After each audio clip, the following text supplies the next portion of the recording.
à toutes et à tous. Alors je vais commencer la petite rubrique d'aujourd'hui sur un extrait de ces livres de Robert Bly, L'homme sauvage et l'enfant, un excellent livre. Et donc cet extrait, voilà ce qu'il dit. Le processus de guérison peut être comparé à une attente au bord de l'eau.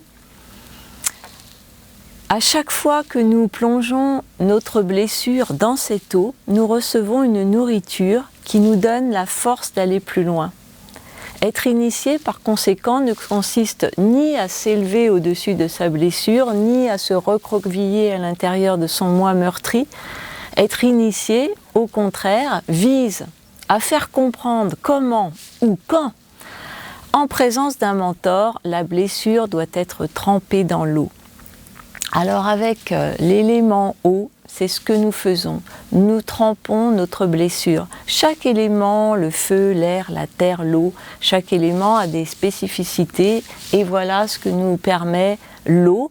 L'eau qui est le seul élément liquide qui prend la forme du contenu dans lequel elle se trouve, qui trouve elle-même son point d'équilibre. L'eau qui peut couler, qui peut être absorbée, qui a tout un tas comme ça de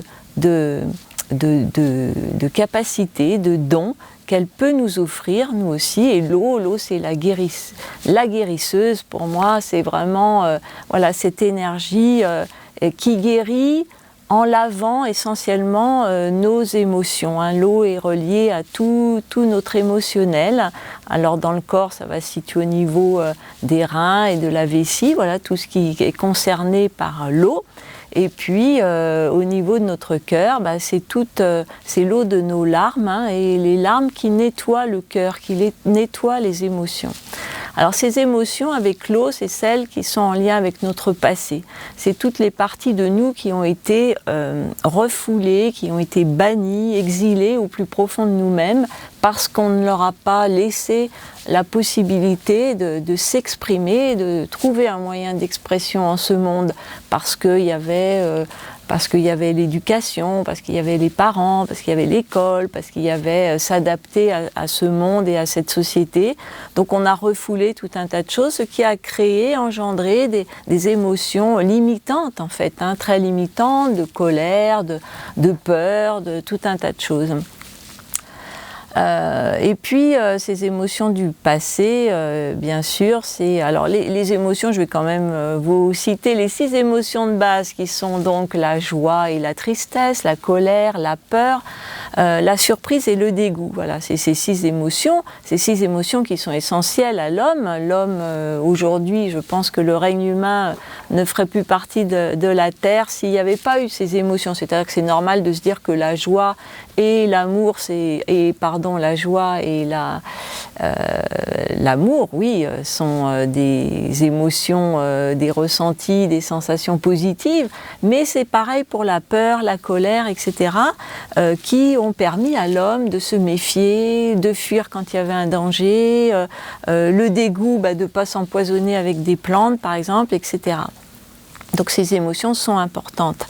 Et la circulation en nous de ces émotions est essentielle. C'est-à-dire que quand on refoule les émotions, parce qu'on ne se sent pas le droit de les exprimer, parce que très tôt, hein, encore une fois, à l'enfance, on nous dit « pleure pas », etc. Hein, donc finalement, depuis toujours, on est surentraîné à refouler nos émotions. Et quand en plus ça correspond, on va dire, un peu à notre nature, eh bien le problème, c'est que petit à petit, ça crée des blocages en nous, hein, et ça crée aussi à l'extérieur cette fameuse cuirasse, hein, cette cuirasse émotionnelle, cette cuirasse caractérielle, comme l'a appelé William Reich, qui est le résultat de cette adaptation à la rigidité du monde de la société.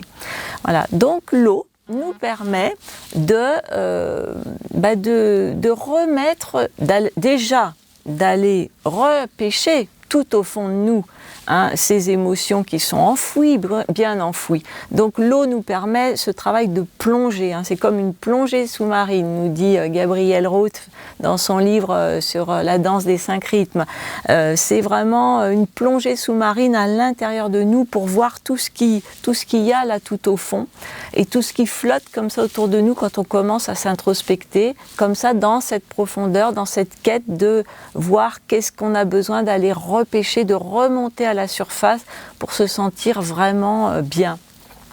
Donc déjà, il y a ce travail d'aller chercher ça et ensuite de les accepter.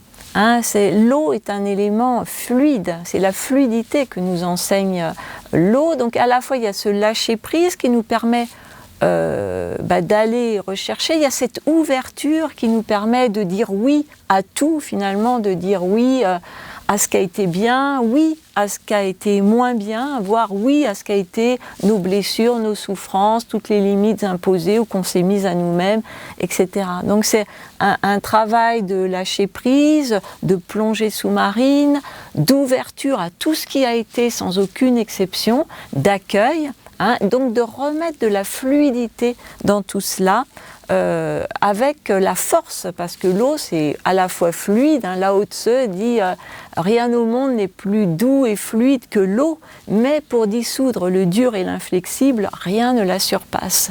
On utilise l'eau pour casser la roche, on utilise l'eau pour débloquer des choses, l'eau dissout, l'eau débloque, l'eau fend la pierre véritablement, hein. Donc il y a une très très grande puissance dans l'eau. Donc la médecine de l'eau, c'est la douceur, la fluidité, mais c'est aussi la grande force, la puissance.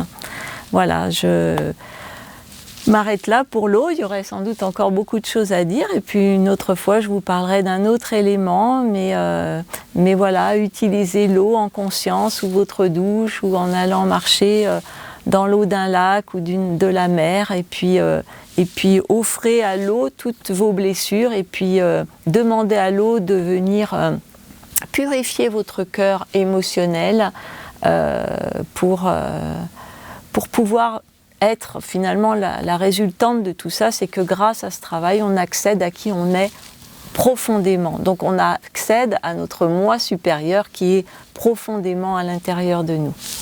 Merci beaucoup, à bientôt.